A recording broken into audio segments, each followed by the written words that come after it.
At ang susunod na hakbang, ay wala nang paligoy-ligoy pa, ang ating mga otoridad ay siyempre papatupad na nila itong mga arrest warrant na ito. Aarestuhin na sila, ihaharap sa korte at pananagutin sa batas. Dating ako Bicol Party List Representative Saldico at 17 iba pa may arrest warrant na ayon kay Pangulong Ferdinand Marcos Jr. Yan ang facts, simple lang. Speaker Martin Romualdez, siya ang naging speaker from 2022 to 2025. Si former Congressman Zaldico ang napili na Committee on Appropriations Chairman.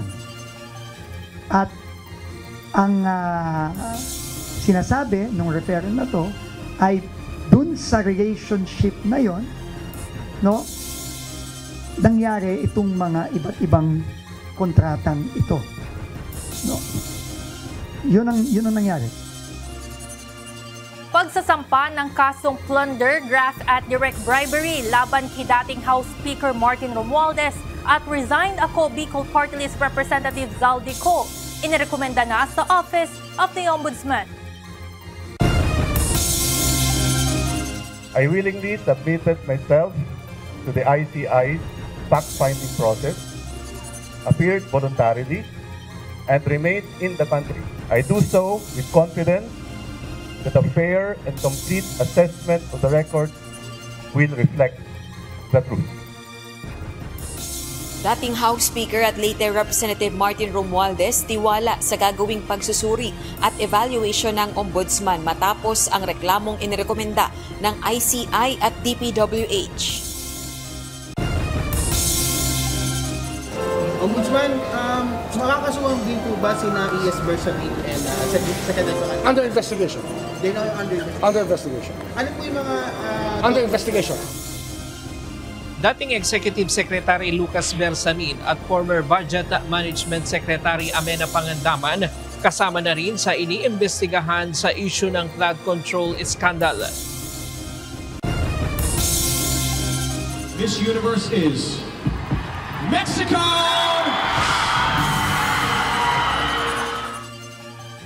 Miss Mexico, kinoronahan bilang Miss Universe 2025, pambato ng Pilipinas na si Atisa Manalo, hindi lang na third runner-up sa prestihiyosong pageant.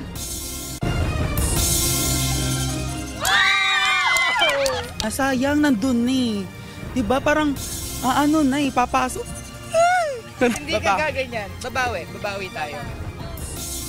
Mga Pinoy ang very proud sa naging tagumpay ni Atisa Manalo sa Miss Universe 2025. Pero ilang supporters may panghihinayang.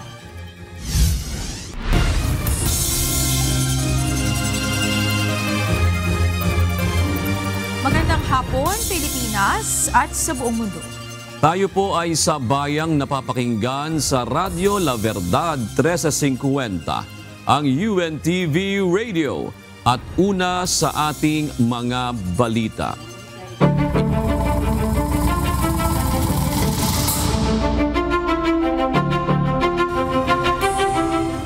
Iniulat mismo ni Pangulong Ferdinand Marcos Jr.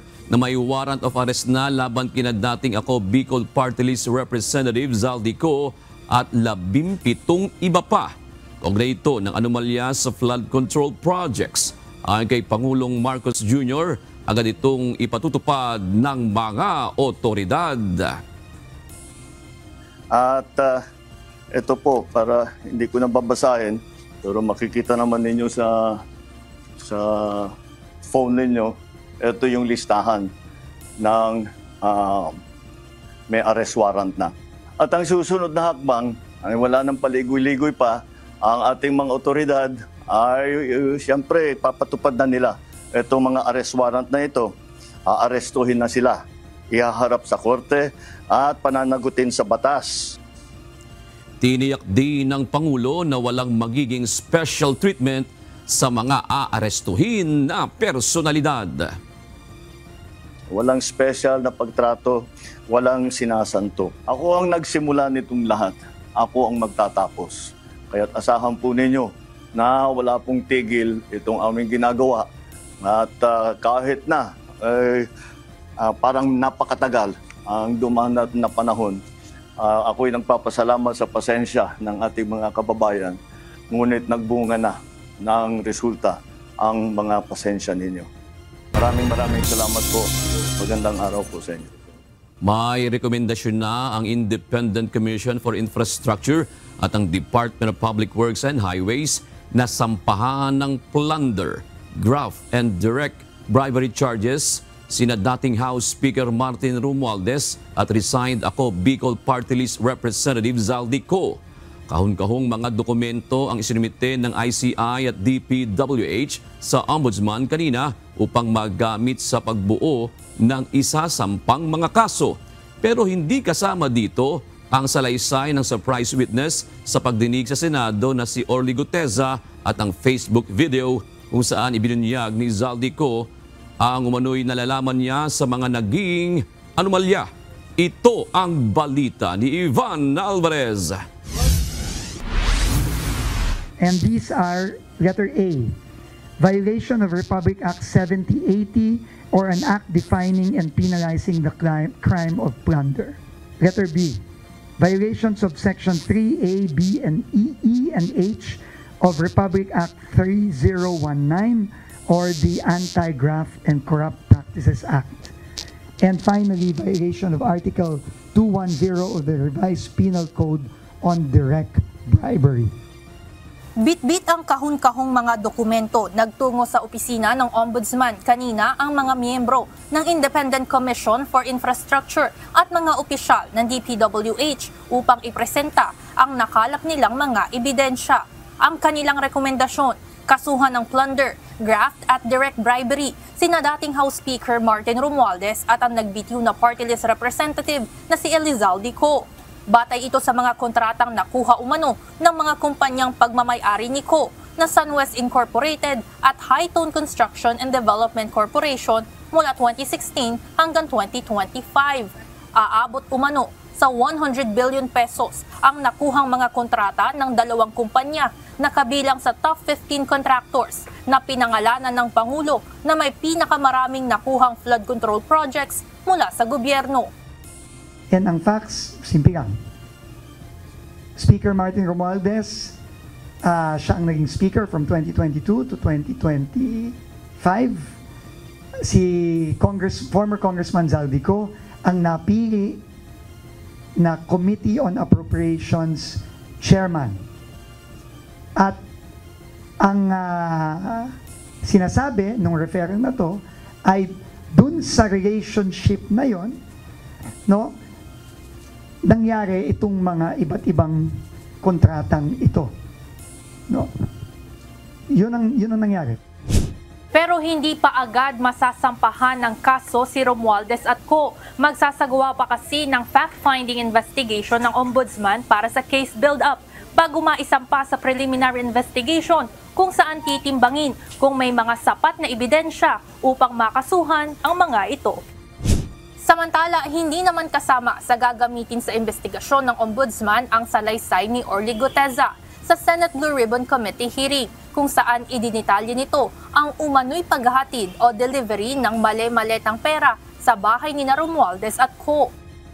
Hindi, kasi hindi namin pwedeng gamitin yun kung hindi niya haharapan na sasabihin na itong affidavit na to, akin talaga to, at ako mismo nag-prepare niyan. Ayon kay Ombudsman Remulla, bagamat maaaring makapagbigay ng mga clue ang salaysay na ito, kailangan munang magpakita ni Guteza. Huling nakita ito noong Setyembre matapos humarap bilang surprise witness sa Senado.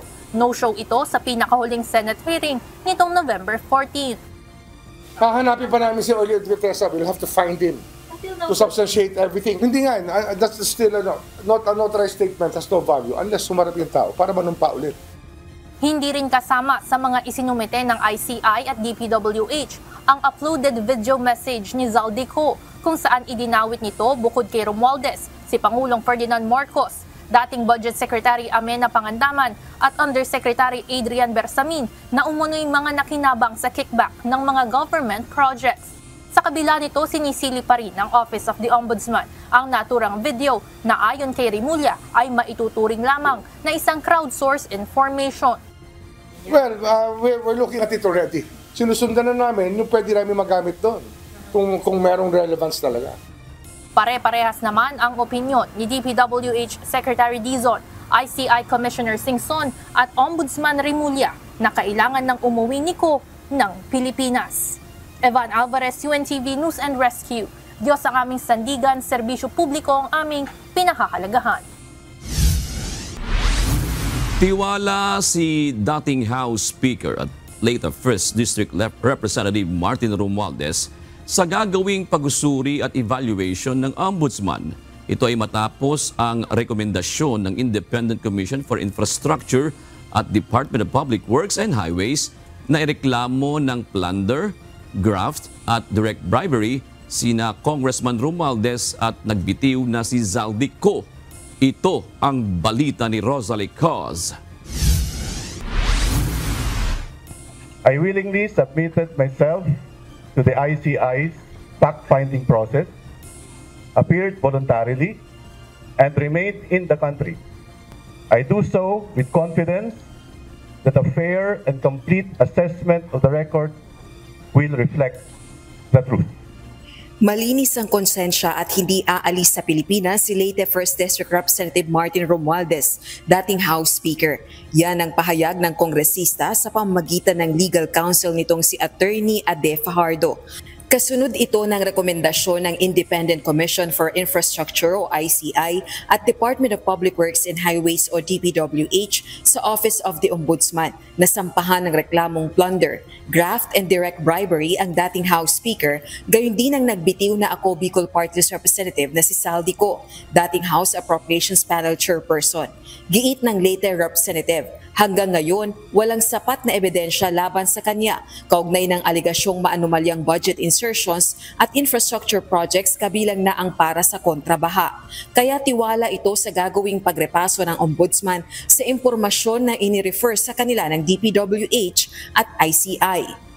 Throughout all these proceedings, no sworn or credible evidence has ever linked me to any irregularity. And again, my conscience remains clear. It is now with the Ombudsman. I trust in the Ombudsman's impartial and thorough review and evaluation.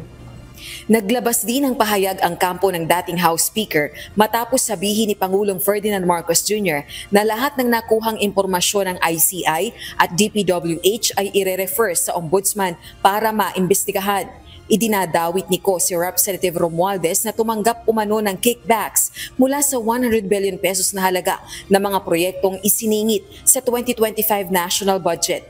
Ipinag-utos umano ni PBBM ang budget insertions. Samantala, hinamo naman ni House Deputy Minority Leader at mamayang Liberal Party List Representative Leila de Lima si Ombudsman Crispin Remulla na pabilisin ang pagtimbang sa mga ebidensya at iba pang proseso habang tinitiyak na makapagsasampa ng matibay na reklamo. Ayon naman kay House Deputy Minority Leader at Akbayan Party List Representative Percy Sandania, mainam na harapin ni na Representative Romualdez at Ko ang anumang reklamo. Dagdag pa nito, kailangan na ring kanselahin ang pasaporte ni Ko para mapauwi ng Pilipinas kasabay ng paggarantiya sa kaligtasan nito. Rosalie Cos, UNTV News and Rescue. Diyos ang aming sandigan, serbisyo publiko ang aming pinahahalagahan. Wala umanong layon si Ombudsman Crispin Remulla na impluwensyahan ang mga korte matapos itong ihayag kamakailan na maaaring may maaresto na sa mga inuugnay sa flood control scandal kabilang ilang senador sa December 15. Ayon sa isang senador, delikado kung naiimpluwensyahan o napapangunahan ng ombudsman ang mga korte at napapasunod sila sa gusto nitong mangyari. Ito ang balita ni Asher Cadapan Jr. Kamakailan po ang ating current ombudsman ay announce na sa mga darating na araw meron pong may issuean na warrants of arrest na mga iba po ay kasama pa natin sa pulungan ito, Mr. President. Mr. President, may I ask whether the Office of the Ombudsman has the power to issue warrants of arrest? Ito ang inusisa ni Senador Marcoleta kay Ombudsman Crispin Remulla sa plenary debates ng Senado para budget ng Office of the Ombudsman sa susunod na taon. Kasunod dito pahayag ni Remulla na maaring sa December 15 ay mag-issue na ng warrant of arrest laban sa ilang personalidad na sangkot sa flood control scandal. Pinangalanan pa ni Remulla ang mga kasama sa maaring ma-issuehan ng arrest warrant, kabilang na sina Senators Francis Escudero, Jinggoy Esta at Joel Villanueva. Hindi ba ang ibig sabihin nito, pwede niyang preempt ang decision ng Sandigan Bayan or the RTCs because he's following a timeline. And the most intriguing issue here, Mr. President, is that he be able to influence and preempt the decision of RTCs and the Sandigan Bayan. Just to make timeline a reality. This is a very dangerous proposition, Mr. President. Bilang sponsor ng 2026 budget ng Office of the Ombudsman, nilino naman si Senador Joaquin Gatchalian na hindi trabaho ng naturang ahensya ang mag-issue ng warrant of arrest. Sa halip, responsibilidad ng Ombudsman ang tiyakin ang pananagutan ng mga lumabag sa batas, partikular na mga kawani ng pamahalaan. Mr. President, this is a indicative timeline. Meron ho kasing sinusundan ng Ombudsman na timeline. At base po doon sa mga nakita nilang ebidensya, nakita ho nilang mga krimen na ginawa po ng iba't ibang personalidad. Kaya po ito ay parte lang po ng kanilang timeline. At yun lang naman po yung inexplain ng kasalukuyang Ombudsman, Mr. President. Direkta rin namang sumagot si Remulla sa media kaugnay ng issue. Kasi ako naman kasi, I just respond to questions.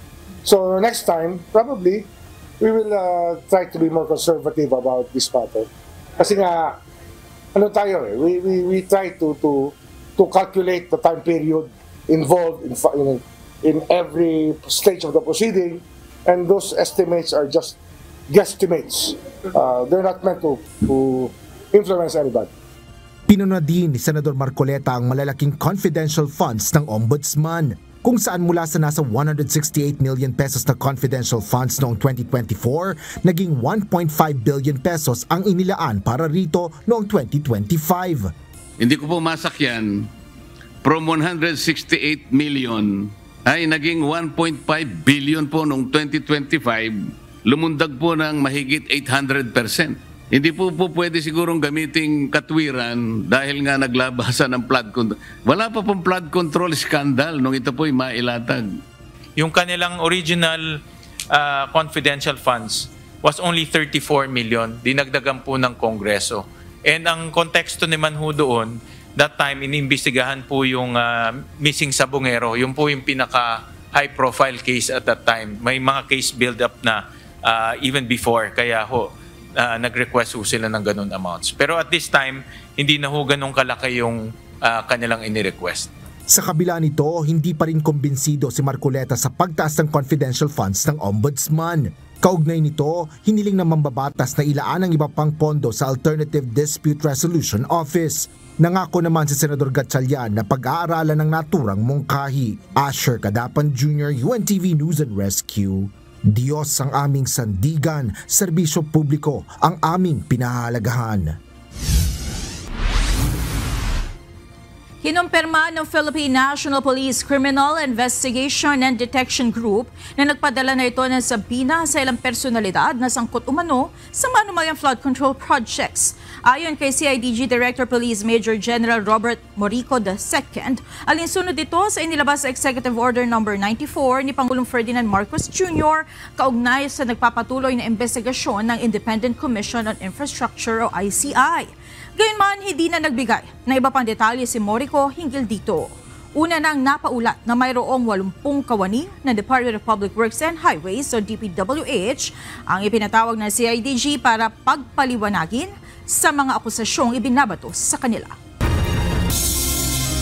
Iniimbestigahan na rin ng Office of the Ombudsman sina dating Executive Secretary Lucas Bersamin at dating Budget Secretary Amina Pangandaman kaugnay ng mga anomalya sa infrastructure projects ng gobyerno. Mula sa Makati City, ito ang balita ni Ryan Lacanlale, live.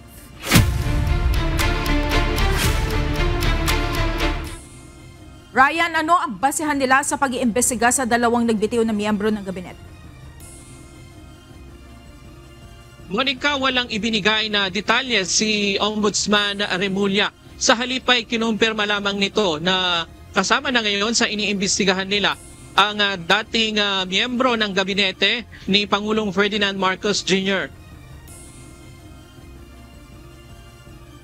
Matipid ang sagot ni Ombudsman Boying Remulla kung plano ba nilang sampahan din ng kaso sina dating Executive Secretary Lucas Bersamin at dating Budget Secretary Amena Pangandaman. Ayon kay Remulla, under investigation na ngayon ang mga nabanggit, subalit hindi na niya binigyan ng detalye tungkol dito. Matatanda ang pinangalanan ni resigned Congressman Saldico sa kanyang video sina Pangandaman, ang pamangkin ni Bersamin, ilang pang-opisyal ng gobyerno na sangkot umano sa anomalya ng mga proyekto ng DPWH. Kinumpirma din ni Remulla na kasama na din sa iniimbestigahan si Construction Workers Solidarity o si WS Party List Representative Edwin Garjola. Garjola, kina-consider niyo rin po bang... Yes, we're under investigation lahat yan. Ano yan? That's why we're hiring more lawyers. So we're encouraging the young lawyers to apply with us. Those who have the energy to do all of this.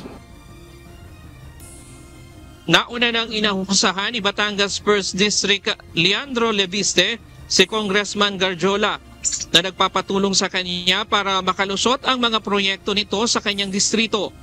Aniya si Garjola ang missing link at number 1 na mambabatas sa issue ng pagbili ng mga proyekto ng budget sa DPWH.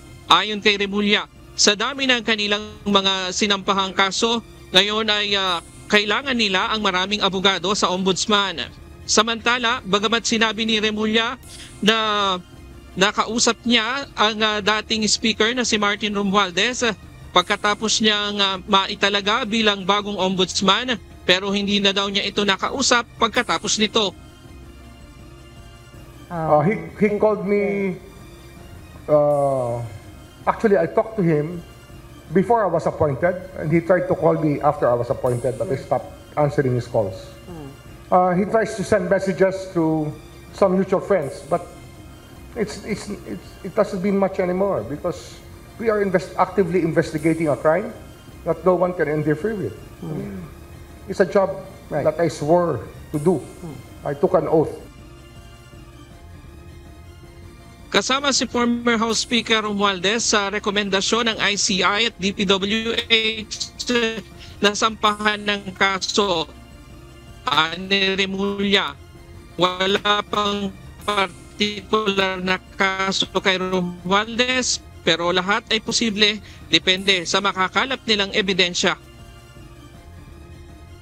We're looking at all the facts, what projects he worked with Saudi directly under his jurisdiction, and other things that would be pointed out with evidence, because evidence is always the key.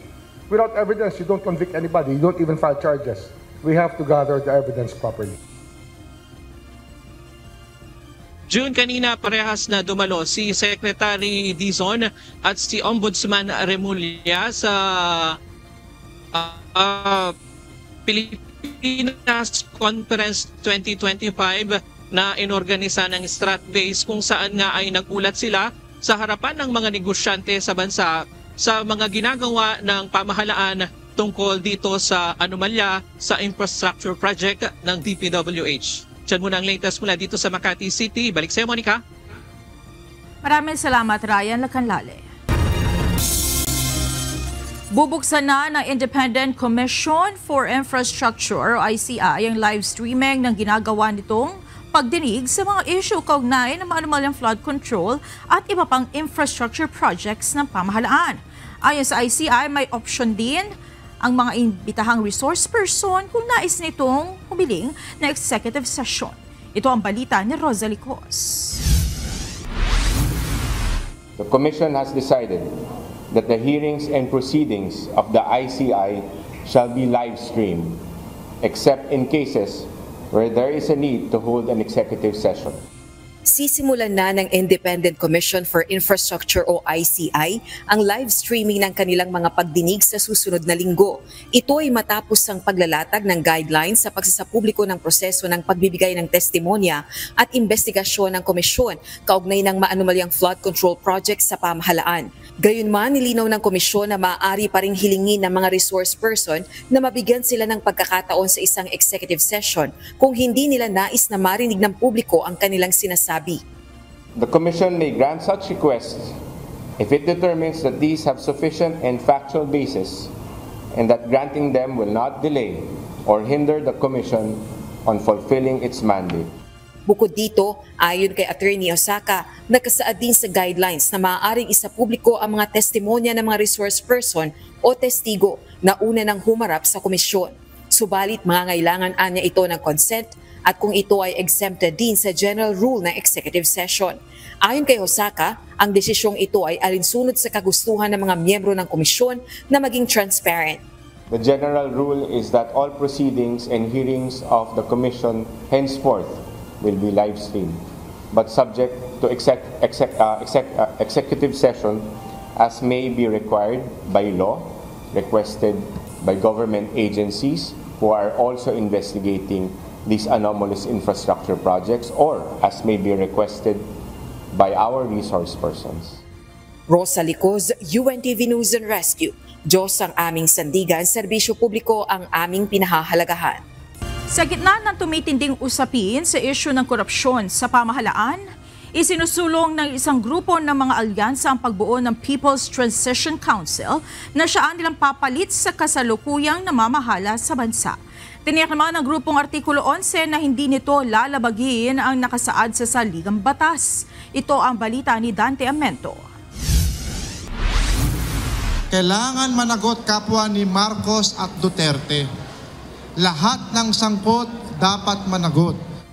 Patuloy ang panawagan ng grupong Artikulo 11, isang koalisyon ng sectoral at progressive organizations na bumaba sa pwesto sina Pangulong Ferdinand Marcos Jr., Vice President Sara Duterte at iba pang sangkot sa katiwalian gaya ng sa flood control projects.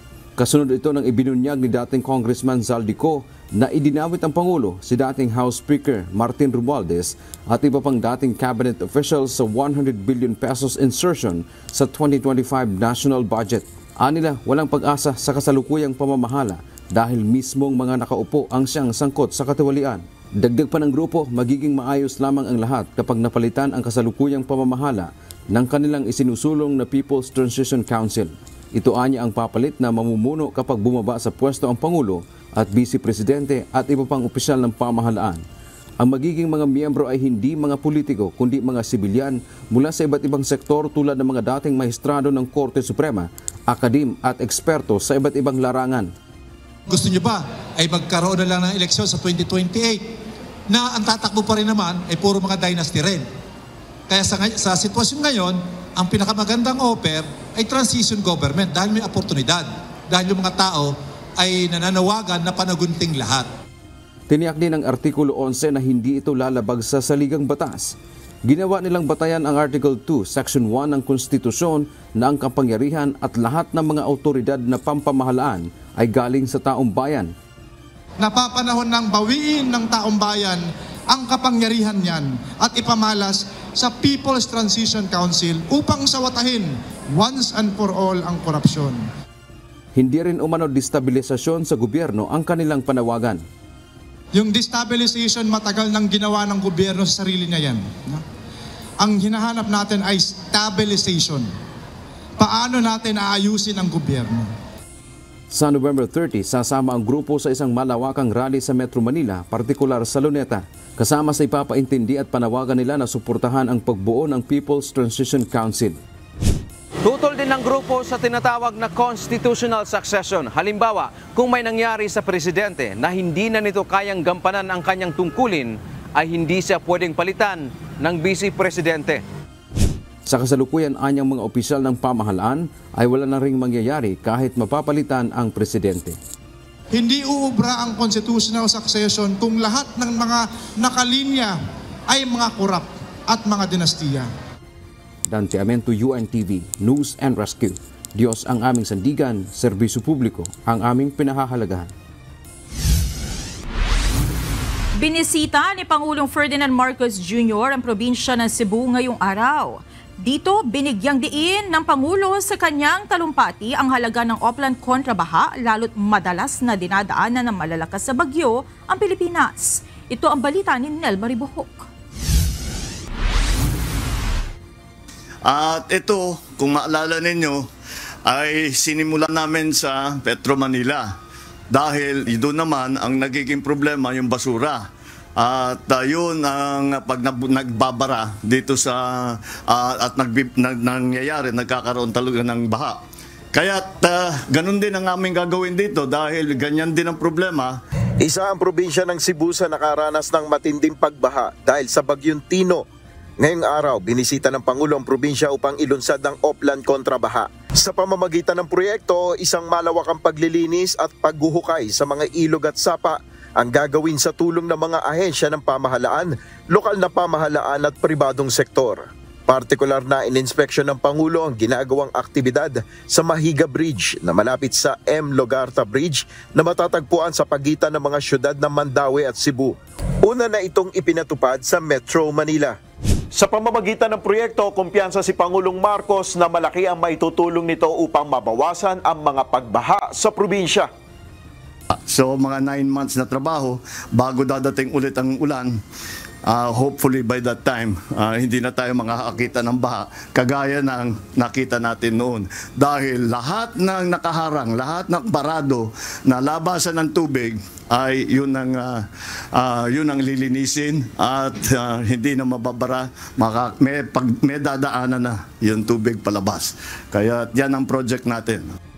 Bukod sa paglilinis at dredging activities, ayon sa Pangulo, ilan pang infrastructure project ang ipatutupad para mabawasan ang mga pagbaha.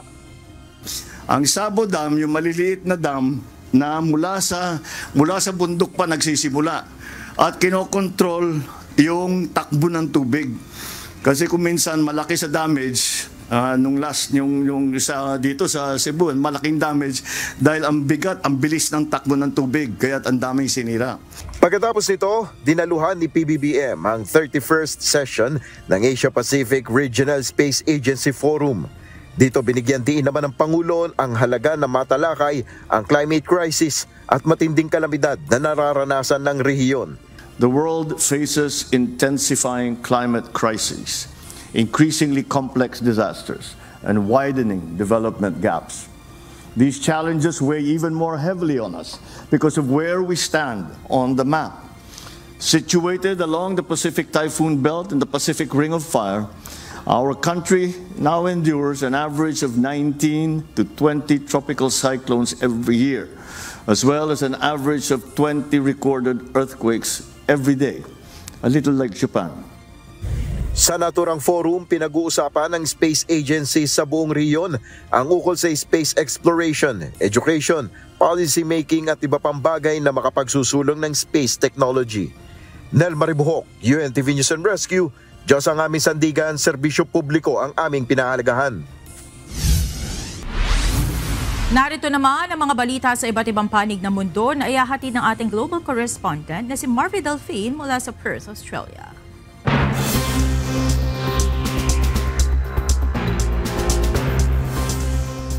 Magandang gabi naman sa inyo dyan sa Pilipinas. Nakatakdang makipagpulong si Pangulong Volodymyr Zelensky ng Ukraine kay US President Donald Trump upang talakayin ang panukalang 28-point peace plan na layong wakasan ang digmaan sa pagitan ng Ukraine at Russia. Ayon sa opisina ng Ukrainian President, naniniwala sila na malaki ang maitutulong ng Amerika sa plano na muling pasiglahin ang diplomasya at makamit ang tunay na kapayapaan sa rehiyon. Ito ang balita ni James Hilario. Ми з перших днів війни займаємо одну надзвичайно просту позицію. Україні потрібен мир і справжній мир, такий, який не зламає третє вторгнення. Достойний мир, щоб умови були з повагою до нашої незалежності, нашого суверенітету, до гідності українського народу. Ukraine needs peace. Ito ang binigyang diin ni Ukrainian President Volodymyr Zelensky kaugnay ng nagpapatuloy na opensiba ng Russia sa Ukraine. Sa planong wakasan ng 3 taong giyera sa pagitan ng dalawang bansa, nakatakdang makipagpulong si Zelensky kay US President Donald Trump kaugnay ng 28-point peace plan na inirekomenda ng US na inaasahang magpapahinto sa digmaan. Я розраховую найближчими днями говорити з президентом Трампом. Ми свідомі того, що сила Америки та підтримка Америки можуть наблизити мир реально, і ми не хочемо це втратити. Sa naturang pulong iniulat na tatalakayin ng dalawang leader ang ilang kontrobersyal na probisyon ng planong inihahain ng Amerika. Kabilang sa draft plan ang posibleng pagsuko ng Ukraine sa ilang teritoryo sa Donbas, pagbaba sa bilang ng hukbong sandatahan nito sa 600,000 personnel at pagpapatigil sa ambisyon ng Ukraine na makasali sa NATO. Dagdag pa rito ang probisyon ng European fighter jets na nakabase sa Poland na magsisilbing proteksyon ng Ukraine bagamat walang NATO troops na papayagang mag-base sa bansa. Bahagi rin ng draft ang pagbibigay ng reliable security guarantees sa Kyiv bagaman hindi pa ito detalyado. Kasama rin sa plano ang muling pag-integrate ng Russia sa global economy sa pamamagitan ng pag-alis ng sanctions at pagbalik nito sa G8. Sa kabila ng kritisismo, naniniwala ang White House na balanse ang mga probisyon at makakatulong ito sa dalawang panig. It's a good plan for both Russia and Ukraine, and we believe that it should be acceptable to both sides, and we're working very hard to get it done. Sa panig ng Ukraine, nakahanda naman ang administrasyon ni Zelensky na makipag-ugnayan sa Amerika para mahinto na ang digmaan. Tiniyak din ng Kyiv na anumang pag-uusap ay dapat maghatid ng worthy peace at hindi magpahina sa sovereignty ng bansa. Samantala, hindi naman nagustuhan ng European Union at ilang world leaders ang pagbuo ng anumang plano na hindi kinukonsulta ang Ukraine at Europe. James Silario, UNTV News and Rescue. Diyos ang aming sandigan, serbisyo publiko ang aming pinahahalagahan. Nakatakdang maglabas ng desisyon si Niigata Governor Hideo Hanazumi kung papayagan niya ang partial restart ng Kashiwazaki Kariwa Nuclear Power Plant na itinuturing na pinakamalaki sa buong mundo.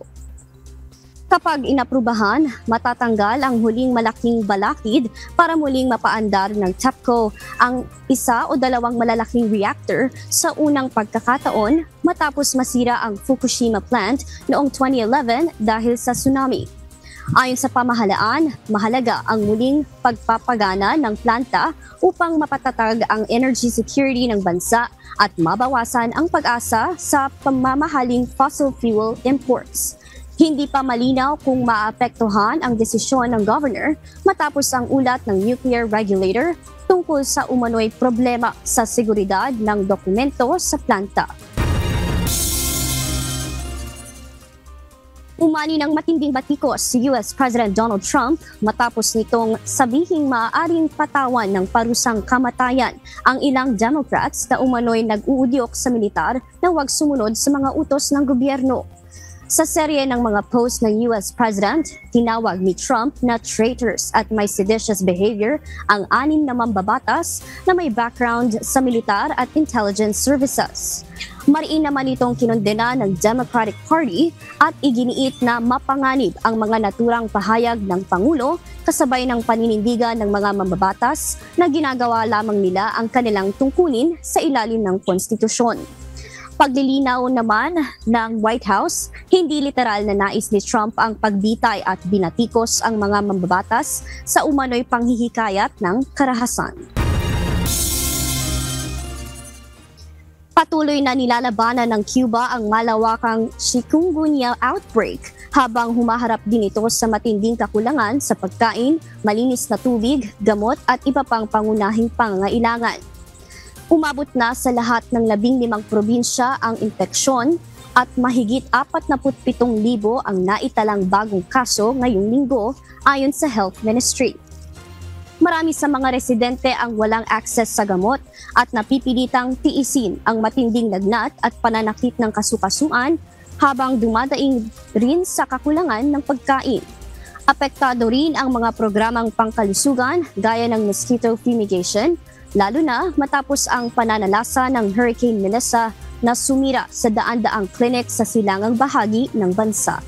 Sa kabila ng kritikal na kondisyon ng ilan, wala pang naitatalang nasawi dahil sa chikungunya. At yan ang mga balita mula sa iba't ibang panig ng mundo. Mula dito sa Perth, Australia, ako si Marvi Delfin. Magandang gabi.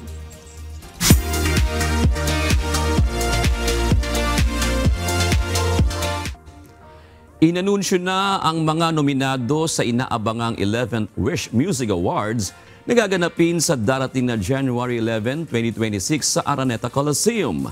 Kaugnay nito, opisyal na ring binuksan ang botohan ng mga paboritong OPM artist na nominado sa iba't ibang kategorya. Ito ang balita ni Jed Neresina. Wishers, are you ready? The long wait is now over dahil simula na ang botohan for your favorite artists. Inilabas na kagabi ng Wish 1075 ang official list of nominees para sa 11th Wish Music Awards. Sa ika-11 WMAs, nearly 80 acts ang maglalaban-laban sa 19 major categories. Kabilang na ang Wish-clusive Pop Performance of the Year, Wish-clusive Ballad Performance, Wish-clusive R&B Performance, Wish-clusive Rock Alternative Performance, Wish-clusive Hip-Hop Performance, Wish-clusive Contemporary Folk Performance, Wish-clusive Contemporary R&B o Neo Soul Performance, Wish-clusive Collaboration of the Year, Wish Pop Song, Wish Ballad Song, Wish R&B Song, Wish Rock Alternative Song, Wish Hip Hop Song, Wish Contemporary Folk Song, Wish Contemporary R&B or Neo Soul Song, Wish Song Collaboration of the Year, Wish Breakthrough Artist, Wish Group of the Year at Wish Artist of the Year. Ang total score ng mananalo ay mula sa 75% na panel of judges vote at ang 25% naman ay manggagaling sa wishers votes. Kaya ano pang hinihintay nyo? Huwag palampasin ang pagkakataon para maiboto ang inyong mga paborito. Maaari kang magpunta sa Wish Awards voting site o kaya naman ay sa pamamagitan ng Wish app para makita ang buong listahan ng mga nominado. At tandaan, one account, one vote per category per day lang ang pwede. Huwag nang magpatumpik-tumpik dahil bawat araw at boto ay mahalaga. Magtatapos ang botohan alas 12 ng tanghali ng January 2, 2026. At maliban sa major awards, magbibigay rin ang Wish 1075 ng special recognition.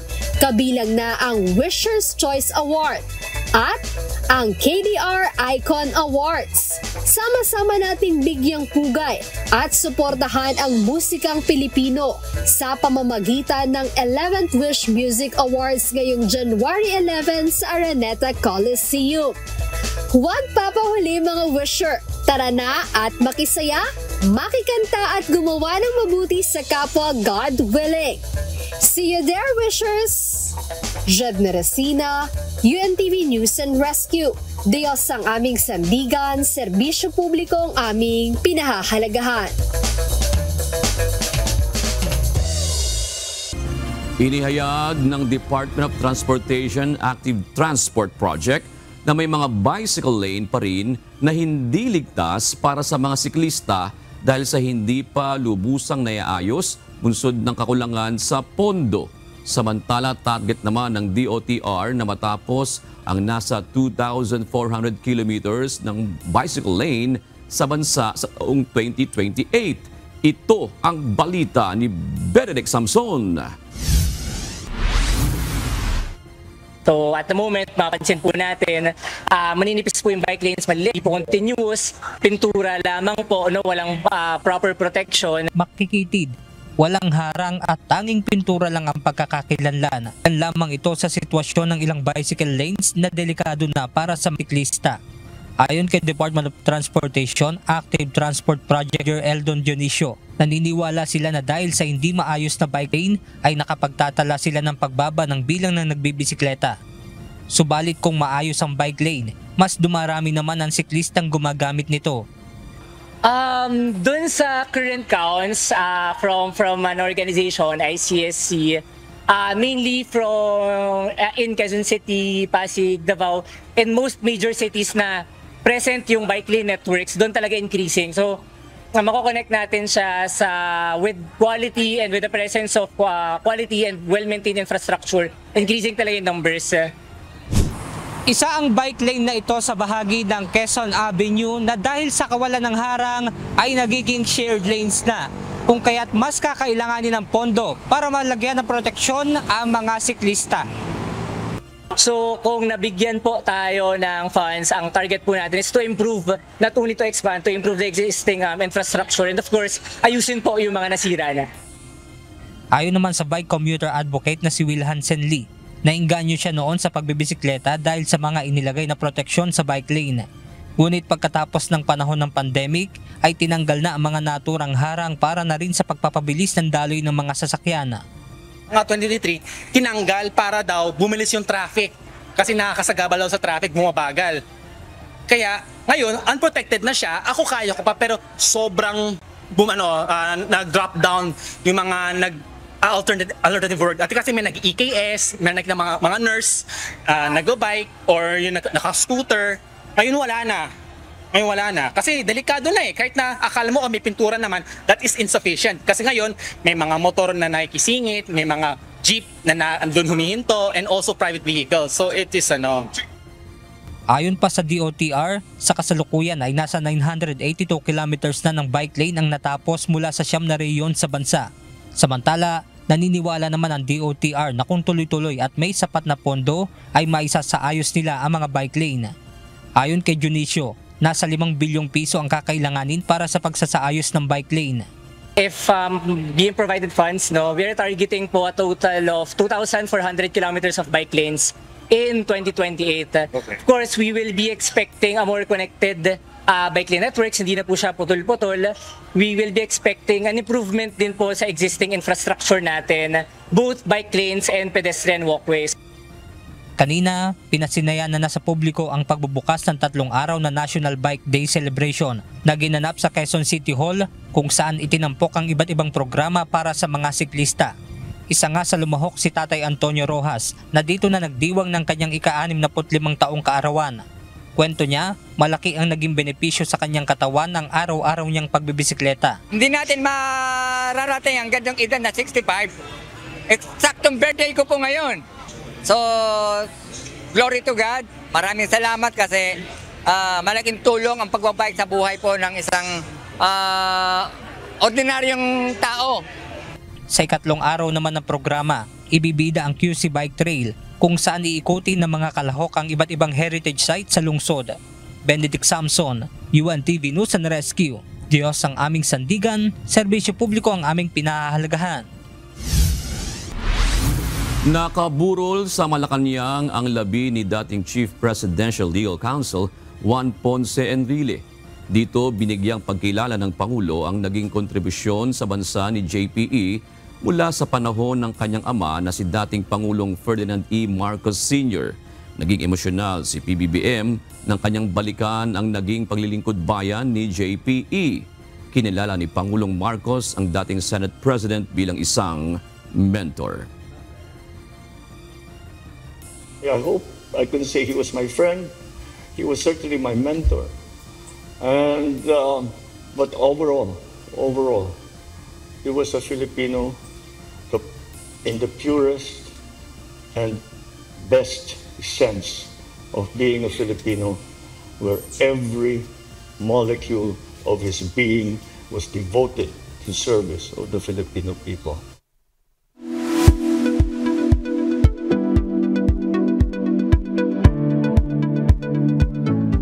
Isipin mong gising ka, nakaririnig at nakakaunawa ng mga nangyayari sa paligid mo, ngunit hindi ka makapagsalita, makakilos o makahinga ng maayos.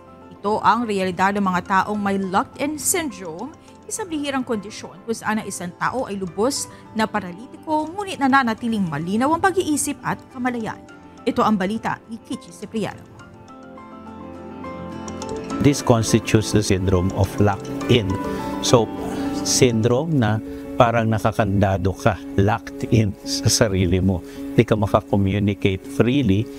Hindi makagalaw at makapagsalita, ngunit gising at naririnig ang nangyayari sa paligid.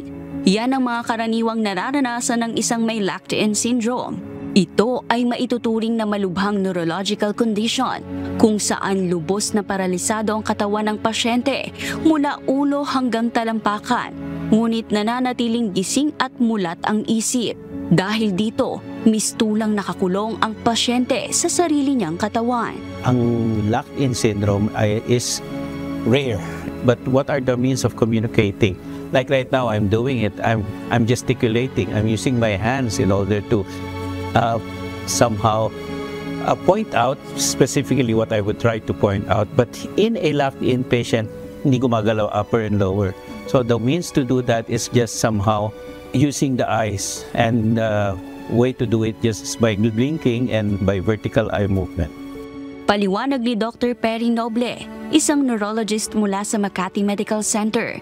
Bagaman bihira ang kondisyong ito ay nagiging resulta ng malubhang pinsala sa isang partikular na bahagi ng brainstem na tinatawag na pons. Kasi may isang parte ng brain, pag merong nangyari doon, and I would say it's sa tukod ng brain or brainstem, specifically the pons, no, pag may nangyari doon, yun ang kahinanat na nito is of course locked-in syndrome. So anything that may happen, but the most common cause is stroke. Bagamat walang ganap na lunas sa kondisyong ito, malaki ang naitutulong ng maagang pagtukoy sa mga sintomas ng stroke at agarang medical intervention upang maiwasan ang mas mabigat na komplikasyon.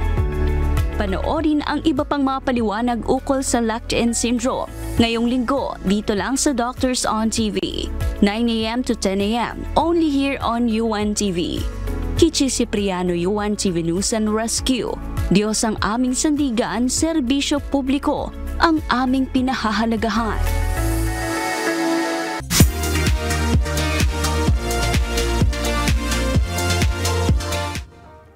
Matagumpay na naidaos ang pinaka-aabangang final coronation ng Miss Universe 2025 sa Thailand, kung saan nasungkit ang kandidata ng Mexico na si Fatima Bosch ang korona at titulo bilang Miss Universe 2025.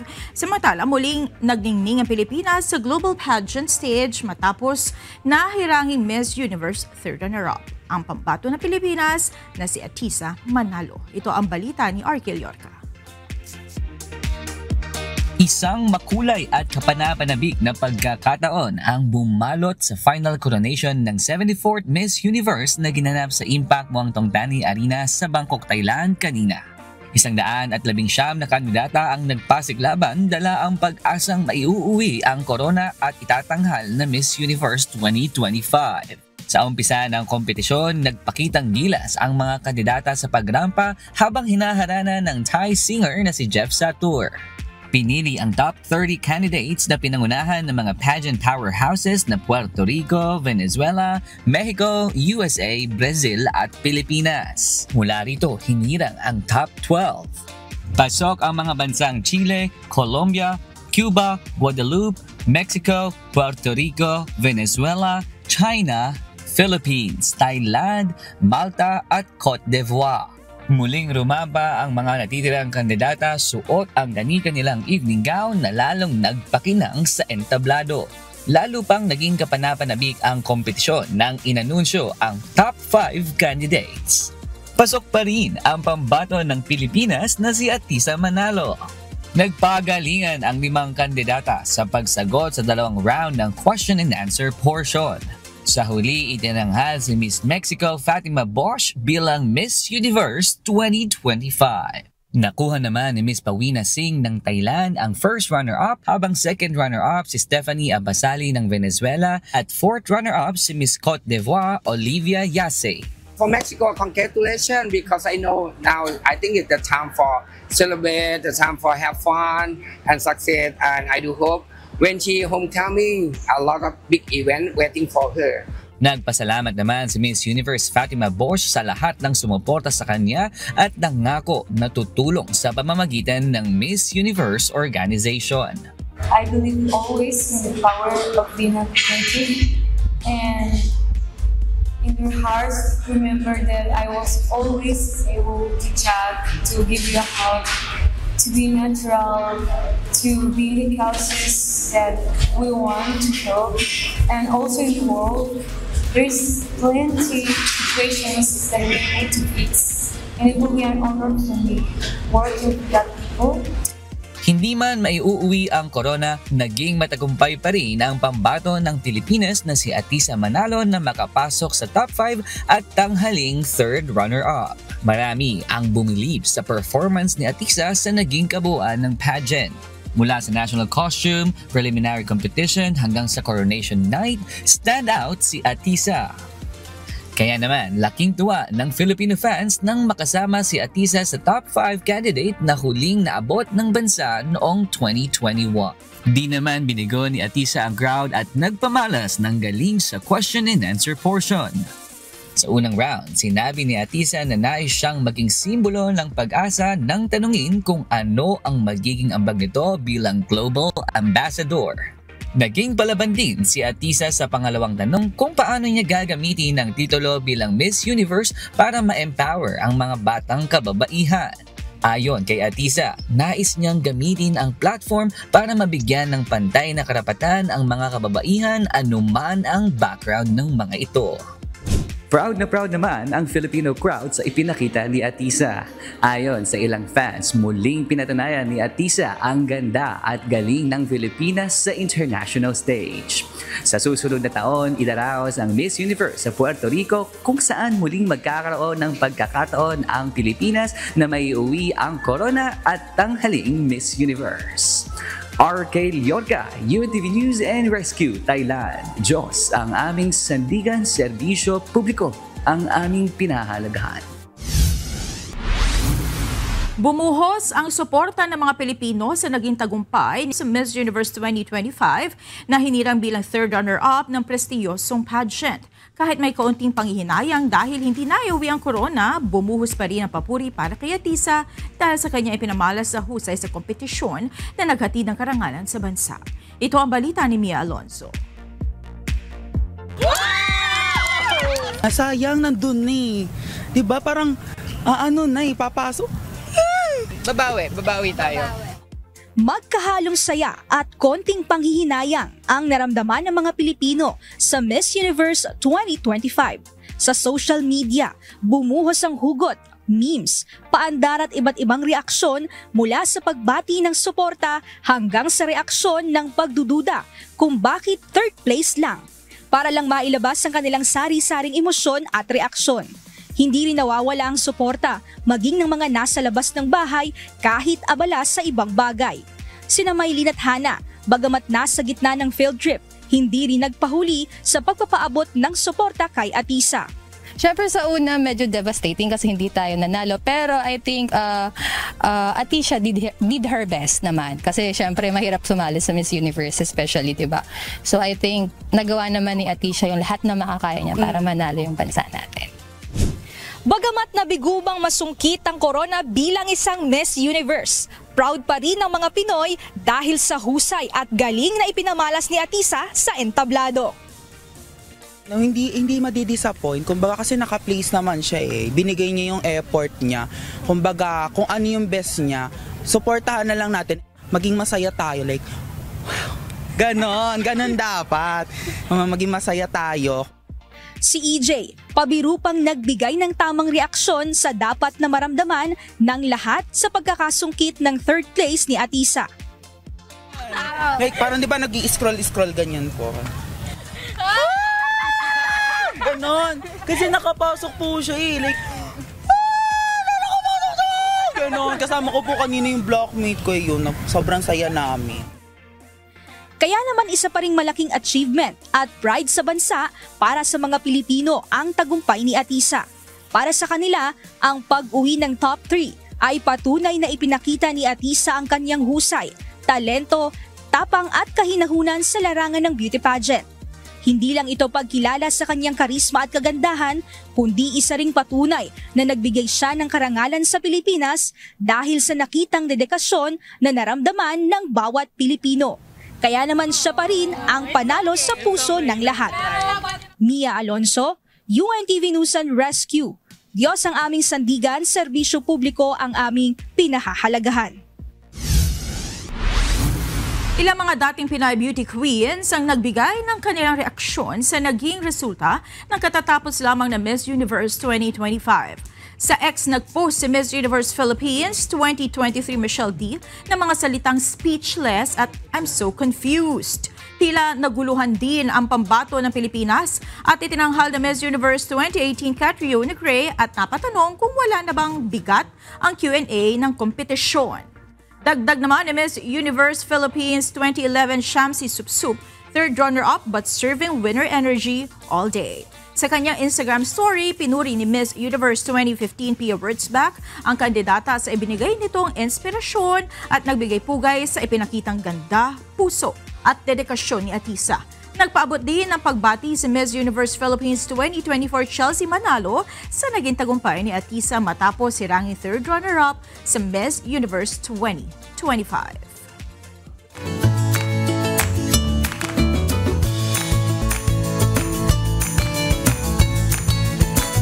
Narito naman ang ating mga naging kausing ngayong pong araw ng Biyernes. Salamat po at shout out kina Leilani Mamaed, Arnold Mendoza at Ernesto Pasete Jr. Maraming salamat din kay Arlene Camantigue, Checha DC Garcia at Vanessa Samson. Samantala mga kasambahay, kung may mga istorya po kayong nais balikan sa Ito Ang Balita, pwede niyo po ito muling mapanood sa aming mga official social media account. Magtungo lamang po sa UNTV News and Rescue YouTube channel at i-click ang subscribe button. Gayon din sa aming Facebook, Instagram, X at TikTok accounts.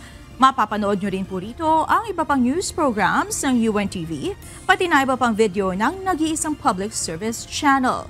Kaya subscribe, like, and share. Narito naman ang salita ng Diyos na ating sandigan mula sa aklat ng Juan 3:19 hanggang 21 na nagsasabi, At ito ang kahatulan, na naparito ang ilaw sa sanglibutan, at inibig pa ng mga tao ang kadiliman kaysa ilaw, sapagkat masama ang kanilang mga gawa. Sapagkat ang bawat isa na gumagawa ng masama ay napupuot sa ilaw at hindi lumalapit sa ilaw upang huwag masaway ang kanyang mga gawa. Datapwat ang gumagawa ng katotohanan ay lumalapit sa ilaw upang mahayag na ang kanyang mga gawa ay ginawa sa Diyos. At yan ang naging kabuuan ng ating balitaan ngayong gabi. Aming inilahad ng buong katapatan kung paano namin nasaksihan. Kayo po'y makapagtitiwala ng aming nakita at narinig ang aming ibinabalita. At dito po sa UNTV, Diyos ang aming sandigan, serbisyo publiko ang aming pinahahalagahan. Magandang gabi po.